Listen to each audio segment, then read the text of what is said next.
형사사건에서 수사 단계별 방어 논리는 어떻게 재구성해야 할까요? 경찰 조사 단계에서 잘못된 진술 하나가 재판까지 영향을 미치는 경우가 많습니다. 그래서 사건 초기부터 전체적인 그림을 그리고 대응하는 것이 중요합니다. 절도, 성범죄, 보험사기 등 각 범죄 유형마다 핵심 쟁점이 다릅니다.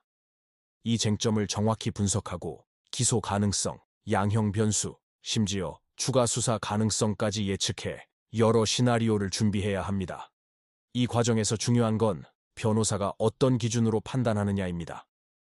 저희는 성공보수를 전제로 사건을 맡지 않습니다.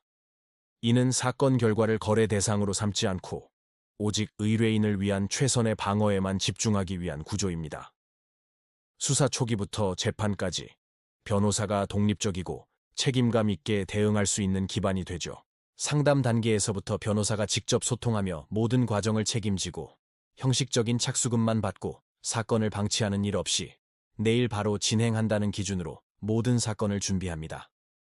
민사사건은 조금 다릅니다. 단순히 소송에서 이기는 걸 넘어 실제 돈을 돌려받는, 즉 실질적인 회수 가능성을 가장 먼저 따져봐야 합니다. 채권 추심이나 손해배상 청구 소송을 하기 전에 재산 조사를 통해 집행 가능성을 먼저 판단하고 사건 전체를 설계합니다. 부동산 분쟁이나 전세 사기 사건이라면 공인중개사 자격을 바탕으로 계약 구조와 법적 권리관계를 함께 분석해 가장 유리한 해법을 찾습니다. 이혼이나 재산 분할 같은 가사 사건은 감정적인 대응보다 장기적인 관점이 필요합니다. 당장의 유리함보다는 앞으로 발생할 수 있는 분쟁 가능성까지 고려해 안정적인 해결책을 설계해야 하죠. 학교폭력, 군인 징계, 행정소송처럼 절차적 특수성이 강한 사건 역시 그에 맞는 맞춤 대응이 필수적입니다.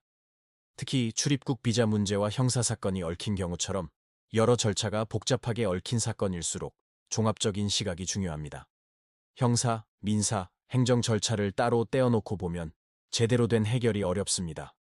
저희는 이런 사건들을 하나의 흐름으로 보고 통합적으로 검토하고 대응합니다. 변호사가 상담부터 조사, 소송, 집행까지 전 과정을 직접 책임지며 전국 단위의 사건도 전자소송을 통해 신속하게 처리합니다. 2014년 개소 이후 단 한 건의 분쟁 없이 신뢰를 지켜온 것도 결과를 과장하지 않고 현실적인 해결책을 제시하는 저희의 원칙 덕분입니다.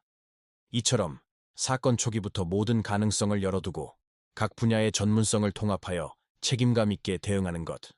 이것이 바로 법률사무소 아시니 사건을 다루는 방식입니다.